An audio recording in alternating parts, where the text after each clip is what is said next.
Welcome to the MAM Journals. Today I'm going to be talking you through the 800 RE, which stands for Road Explorer. It's the third of the bikes that Suzuki have launched with this new 776cc engine in it. And I've been lucky enough to try the other two, which was the DE version, which is Dual Explorer, and the GSX 8S. And I actually was taken by both of them. I particularly liked the 8S, which I thought was a really good, nice road bike. And luckily enough, I wasn't on my own in that call and judgment, because I was pleased to see that in MCN, it won their naked middleweight category for the 23 Bike Awards. So they clearly regarded it highly as well. Now, what I'm going to be doing today is obviously talking you through this bike. I'll go through the specifications, we'll go for a GoPro ride, and then I'll come back here and give you my conclusions. As always, I hope that you enjoy the video. Right, so let's have a look around the bike, and we'll have a look at the engine. We'll talk about the brakes, suspension, we'll go through the dimensions of the bike and the weights. I'll give you a quick walk through the technology via the dash, and finally we'll end on aesthetics before we go for a ride. This engine's been used on the 800 DE, it's also been used on the GSX 8S, and now it's in this bike, the RE, the Road Explorer. It's a 776cc bike, it's 4-stroke, it's a twin, it's parallel, it's liquid cooled, it's got a double overhead cam, and it's got 8 valves. It produces 84.3 PS, which is actually the same as the 800 DE, and that it produces that at 8,500, and it produces 78 Newton meters of torque, which is quite a good number at 6.8, and again that is the same as the DE. In fact, it's also the same as the GS. The 8S was slightly less, a slightly different tune, so it's 82.9, but you can see they're basing it all on the same engine. Interesting thing about the bike, it's what's called a 270 degree firing sequence, and it's got twin balancer shafts in there, which is about controlling vibration. If you want to know a bit more about that, then if you just look in the description box below, and I've put the link to the GSX 8S, it's a bit of a mouthful that one, and I talk more about firing sequences in that if you want to know a little bit more about how that works. It's been a well received engine and has proved popular. Okay, so let's talk about the suspension, the tyres and the brakes. At the front here it's fitted with these inverted telescopic forks. They're inside that there's a coil spring and it's oil damped. It gives you, this particular unit gives you 150 millimeters of travel, and if you compare that with the DE, which is a slightly bigger bike, and I'll touch on that in a second, the DE gives you 220, so you've got slightly less travel but perfectly adequate for a road bike. As you'd expect for a road bike, it's got cast alloy wheels. I never know what they're an alloy of, but that's how they describe them. And this one is fitted with a 110/80 R19 profiles. That's actually 2 inches less than the DE, which is fitted with traditional spoked wheels and the extra height and the narrower front tyre, which you'd expect on a dual purpose bike. Okay, you haven't got much adjustment on the front suspension, but you have got a little bit of preload adjustment here on the top of the left hand fork. This is fitted with what I consider an upgrade on the bike. It's got these monoblock radials, and I'll talk a bit more about that when we go for a ride. At the rear of the bike it's fitted with what's described as a link type. It's a single unit in there, it's a coil spring, and again it's oil damped. 150 millimeter travel at the back as well. You have got a little bit of adjustment on it. You've got preload here. I like the fact that these remote preloads, it just makes it easier if you're putting a passenger on the back. Not all bikes have them remote like that, but increasingly it is popular if it suits the style of the bike. You have got a little bit of adjustment on the other side of that unit where you can adjust the rebound. In terms of the wheel and the tyre, that's fitted with a 150/70, and it's an R17 size wheel, and both tyres are tubeless.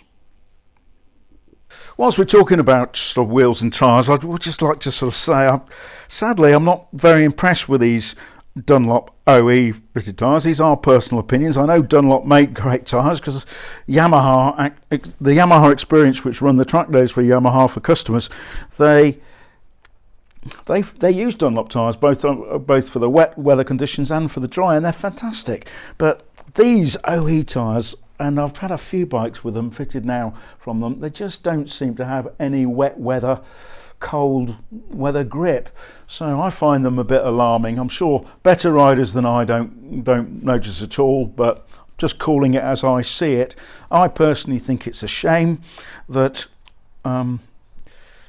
it's a great advert potentially for Dunlop. If you buy a new bike with them on and they perform really well, then you'll probably go and get another set. But putting a set as hard as this, or certainly as with the feeling that you get out of these in the cold and wet conditions, is not, for me as an average rider, a great feeling. Just a personal opinion. Brakes wise, you can see it's got as you normally expect to see on a bike, it's got a single disc at the back and a fairly straightforward caliper.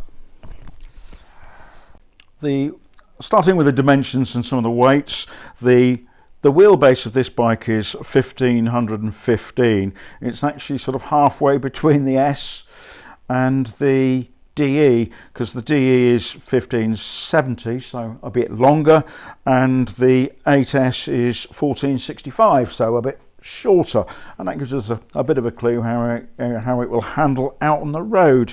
Seat height on this is 825, which somebody of my size, 1.7 meters, just over. That's actually nice. You can, if you don't like that, you have some options on it. You can make it lower. You can get a low seat, which takes off 20, or you could actually get a high seat, which adds on 30. So again, pretty flexible about how you can get there and how you can style the bike to suit your own dimensions. The bike weighs 223 kilograms, and that's lighter than the DE, which is 230 kilograms, and it's heavier than the 8S, which is 202. I'm measuring it the same way with what's called curb weight, which is, in other words, fueled up, ready to go. And the tank there, the DE and this one has the 20 litre tank in it, and that's 4.4 imperial gallons. It does about 55 miles to the gallon. Obviously depends how you're riding it and the conditions, so that should get you theoretically 242 miles, but the reserve light comes on at about 205. So for me, for an exploring bike, a bike you can tour on, then that's a sensible sort of range on it, really. So let's talk about the technology on the bike before I go to the dash and show you through some of that. One of the things I really do like about this bike, and indeed all of the bikes fitted with this engine, have this bi-directional quick shifter, and it's very good, very smooth. Again, I'll talk about that a bit more when we go for a ride. Okay, let's start. I always like to start sort of going through technology using the screen because it's a good place to show you what controls you've got. The bike is fitted with a 5-inch colour TFT. TFT, as you all know, stands for thin film transistor. So you learn something useless every day. In terms of what it's got quite a lot of functionality. This is quite bright. You can actually change the colours. I'll show you how to do that in a second. But although it is 5 inches, you can see that the display itself is not 5 inches in terms of the main instruments, but it is very clear and easy to use. Let me just show you how you can change some settings on it. If you go to this button over here, and I'll just press that down and hold it down, and you can then see that the options there have changed. So I can just go through. Let's go to settings. I then press mode, and now I can alter the brightness of the thing. I can go to the black screen if I wanted. I'll just show you that. and you can see that it's sat on white. So if I again cursor down and go to black, press the button, we're in, and easily done. So you've got nice controls on there. You can also change things like whether you're measuring in kilometres, whether you're what units you want to see, whether you want it litres per kilometre or kilometres per litre probably, or miles per gallon. So whatever is your fancy on that, you can adjust it. It must help bike manufacturers when you think about it. In the old days they had to do two different sets of dials and instruments, but now of course they just make the one screen and it adapts to the country as required. So coming out, on exit you press mode, working my way through here, again mode, and then I'm going to go close, and that will take me back to the screen. So once you've got used to it, again, fairly easy. So when you're actually riding the bike, you can change, well, either riding or static. If I press the mode button, it comes up on the first of the options, which is traction control, and then you can move that and reduce or increase it depending on what you want. It's got 3 modes and an off on that one. I've just turned it off, down, cursors it, more. So the higher the number, the higher amount of traction control it's giving you. Press the button again and you go on to the modes. It's got 3 modes on it. They call A, B and C, and you think that'd probably be enough, but they've actually given them a name. One, A is active, B is basic, and C I think is comfort. And again, that's softest mode is the C mode, and the most direct power that you'll get is the A mode. ABS, i.e. how much interference or otherwise, interference is probably, support is probably a better word, you can get out of the systems. Again, just press the mode and you can see that's actually, you hold those ones down to change it as opposed to just dab at it. So again, once you're familiar with it, you can do these on the go. You just have to remember to which sequence to press the buttons in. So take your time, familiarise yourself with it first, and you close the throttle, and then you make the adjustment, and then when you, and that does it so that when you open the throttle again, it's reverted to the mode that you just want to set it in. Again, these things sound more complicated than they are. It just takes a little while just to get used to them. So a good level of technology. It's not upper edge. This hasn't got a 6-axis IMU or anything like that, but it has got good technology for a bike of this price range. In terms of power support, because if you are going to go do some exploring on the bike, you probably want to put some sort of sat nav around here. They do sell you something that fits on there, which you can put your phone on, and there's a power point round here on the side. There's actually another power point on the bike, because that I think gives you I'm going to say 5 volts and 2 amps. As you can see, there is a space there if you want to fit another power point in it to give you a bit more flexibility when you're out and about. Looking at the aesthetics of bikes, they are of course very personal and completely subjective. Personally for me, I'm not a great fan of the looks of any of the adventure style bikes, although I do really like riding them. But I think this is slightly nicer to look at than my XT650. But again, that's a personal choice.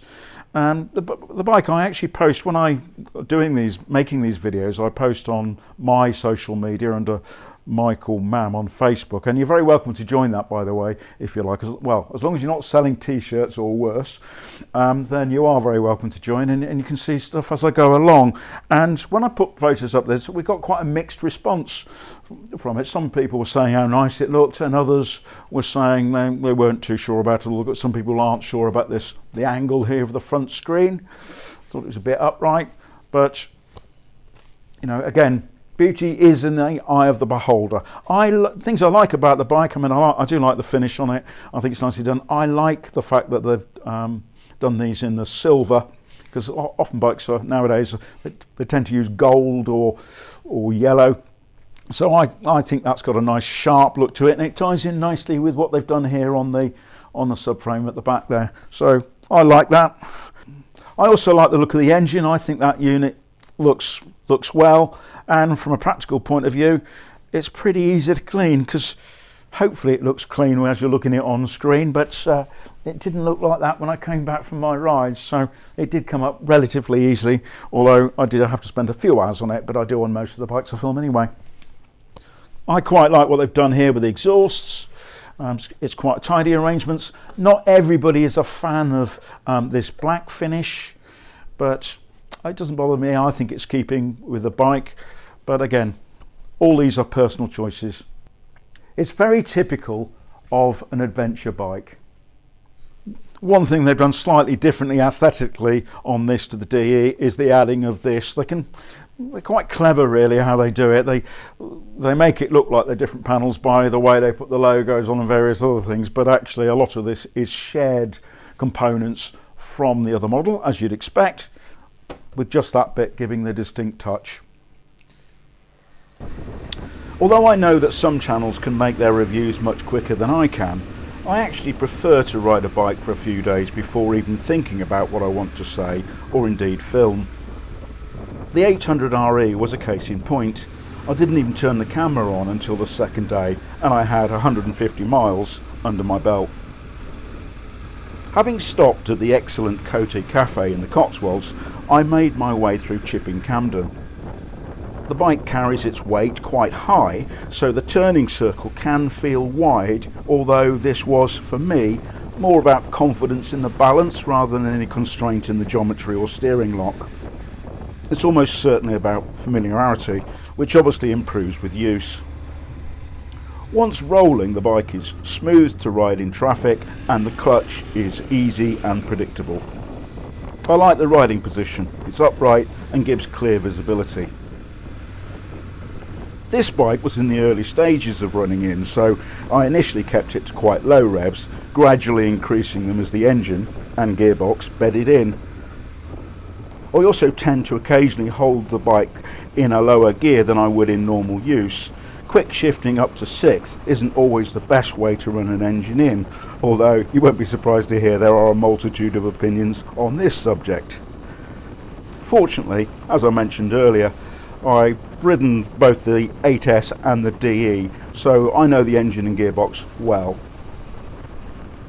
This road, out of Chipping Campden, is always scattered with gravel and mud from the surrounding fields, and I almost inevitably meet a tractor or truck from the nearby sawmill. You won't be surprised to hear I tend to take it gently. The views are great though. You can see in this sequence I am using the black dash display screen. Later sequences show the white dash and illustrate my earlier point about the display size. Whether you use the black or the white display, they're both clear and easy to read, even in sunlight, which we saw a little bit of during the course of this ride. The various modes, traction control, power, or SDMS as Suzuki refer to it, and ABS are visible under the clock. I use various settings in this video, and you will see both the numbers and indeed the letter change as I do so. The clouds promised rain, and indeed they delivered. The windscreen offers reasonable protection from the worst of it and does a good job with buffeting, although there is still quite a bit of wind noise. You can buy a bigger screen from Suzuki should you want, and in my experience sometimes they help and sometimes they don't. It depends of course on your riding position and your body size. Having had a few small slides on the Dunlops in the rain the day before, I was a bit cautious today. King's Two-Wheel Centre are friends, but I'm sure they quite rightly expect me to ride carefully on new tyres in cold and wet conditions. I'm also allergic to ambulances. The bike is actually very comfortable to ride in all circumstances, and roads like this in the scenic Cotswolds particularly enjoyable. Some bikes are definitely more fun when you are making good progress, as they say. The RE is certainly capable of doing that, but unlike some others I've ridden, it's actually happy doing both. You could definitely tour on this bike. There are numerous luggage options to choose from, and they're available on the website. On this particular day, I rode 138 miles in the cold and occasional rain, and it was effortless. When we tour, my normal trip is about 175 to 250 miles a day, and that's obviously dependent on roads. This bike can do that stood on its head, although quite why anyone would want to do anything stood on their head remains a mystery. If I was touring on it, I would also opt for the knuckle protectors, as Suzuki call them. I think we probably call them handguards, and I would go for the heated grips. Cruise control would be nice, but it's not actually available on this bike. The bike cruises at 5,000 revs and 70 miles per hour. And you do have plenty left at that point. The bike has good torque and would quickly and effortlessly pull you away from anything you don't like the look of, and the radial monoblock front calipers are equally effective if you decide backing out is the better option. I do like the brakes, engine and gearbox on this bike. The ability to change modes and settings as you ride is a helpful feature for touring. Weather conditions, roads and how you want to ride change during the course of a longer ride, and it's nice to be able to adjust them without having to stop. On my own bikes, I don't tend to change much when I'm out for a countryside run, or indeed, as I would describe it, a one-hop journey. But I have been surprised at how often I use this function when I'm actually touring. It's a good feature, and once you've got used to pressing all the buttons in the right sequence, easy to operate. The suspension is slightly firmer than the standard suspension on the older XT650. But other than in the rain and on these tyres, I'm on about that again, overall I do prefer the feel of the bike. It gives a taut but not hard feeling, and the bike coped well with my bump test road. It has 150mm travel front and back, as we discussed earlier, which is more than enough for what roads like this ask. It's a nice compromise between the high travel and indeed seat height of more off-road capable bikes like the 800DE, and indeed the lower road bikes, some of which struggle along this road. You'll see that the traction light flashes momentarily at one point. A combination of the level I had selected in terms of traction, 2, the power mode A, the tyres and damp conditions. I did actually try the bike in the highest power mode, A, and the most traction, 3, which if you think about it are actually two different ideas heading in a completely opposite direction, so probably not what the design is intended. And indeed I had more flashing lights than a Christmas tree. Ultimately, for me, I found the combination of A power, active, and low traction 1 was mostly my preferred option, except in very wet conditions. But we are all different, and that is exactly the point of having such levels of adjustment on the bike. The quick shifter gearbox is very good, and it operates well both up and down the box. It adds to the ease and the pleasure of riding. The bike handles predictably and easily. It's comfortable, versatile and capable. It's also fun. You could definitely do some exploring on one of these. Well, hopefully you can tell by the video I did actually enjoy riding the bike. It's a really good, capable all-rounder. Some of you are probably old enough to remember a phrase, the UJM, which was a universal Japanese motorcycle, and it was sort of coined in the 70s, and it referred to Japanese bikes at the time being very similar. They were 4 cylinders, they were in cradle frames and much of a muchness. And it was taken by some to be slightly derogatory tone, but in fairness, by many it wasn't. It was just an accurate reflection of they were just another bike. And I think nowadays these middleweight adventure bikes are possibly the UJA of the modern world, because they are just straightforward bikes. You buy them, you use them, and you either hand them back or sell them. But that shouldn't necessarily be considered a criticism of the bike. Bikes manufacturers make millions of bikes, and not all of them are going to be aesthetic masterpieces which collectors are desperately queuing up to buy. We want bikes we can ride on, we can take somewhere, and we can spend some time with our friends. And this bike, I think, is a really good example of that sort of offering. People sometimes say to me that bikes are so expensive now, and I occasionally reflect on that. And I remember the first middleweight bike that I bought new, which was a 650 F3. I paid £1,700 for it, and that was 29% of the average man's earnings in that time. This bike nowadays is 9,700, and average earnings are 33,000. It's about a third of their annual earnings. So this perception that bikes are necessarily expensive doesn't always bear the scrutiny of review. I think you can still get great value bikes, particularly from the Japanese and indeed some of the Chinese manufacturers. They do offer really good value in today's market. Even back in the day when I was buying my Kawasaki, BMWs and anything Italian was significantly more expensive, and that indeed remains the same today. But you don't have to spend a fortune to get a bike which you can explore with. You can go somewhere interesting and you can meet friends and fellow motorcyclists. I think it's a nice bike.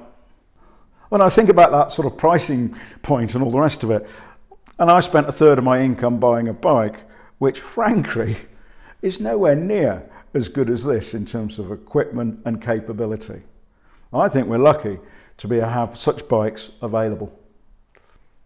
I do hope that you've enjoyed this video, and if you did, you might be kind enough to press like, and you may even consider subscribing. But as is always the case, what's most important is you ride safe and that you stay well.